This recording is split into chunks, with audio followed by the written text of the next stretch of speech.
Hello everyone, এখন আমরা বিমানবন্দর থেকে আখাউড়ার উদ্দেশ্যে রওনা দিব। তারপর আমরা আখাউড়া হয়ে বর্ডার ক্রস করে ইন্ডিয়ার আগরতলাতে পৌঁছাবো।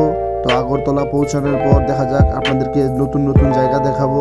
তো ইনশাল্লাহ ততক্ষণ আপনারা আমার পাশে থাকুন। এই ট্রেন জার্নিটির কী অবস্থা সব আপনাদেরকে জানাবো। ধন্যবাদ বন্ধুরা। ফাইনালি চলে আসলাম আগরতলাতে। তো ইতিমধ্যে আছি আমরা আগরতলা।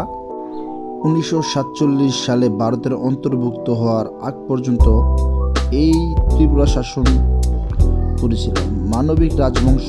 প্রায় 2500 বছর ধরে এই রাজবংশের 186 জন রাজা ত্রিপুরা শাসন করেছে। এতে আগরতলায় 20 একর জমির উপর অস্থির ও নান্দনিক একটি প্রাসাদ তৈরি করেছে। উক্ত প্রাসাদে রাজারা সবাই থাকত।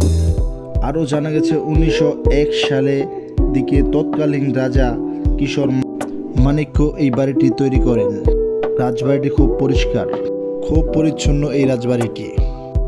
আরও রয়েছে রাজবাড়িটির উপরে নিচে খুব সুন্দর এই জাদুঘরটি, এত সুন্দর যা আপনারা না আসলে বুঝবেন না। সো আপনারা আসেন, দেখেন। আমাদের ঢাকার পার্শ্ববর্তী হলেই চলে, শুধু আমাদের যদি পাসপোর্ট ভিসাটা না লাগতো তাহলে আমরা এসে ঘুরতাম, খুব ভালো লাগতো। যাই হোক গাইস, আপনারা আসবেন, দেখবেন, হ্যাঁ ঘুরবেন। আসলে আশা করি খুব ভালো লাগবে। আমরা আসলাম ফার্স্ট টাইম, খুব ভালো লাগলো। ধন্যবাদ।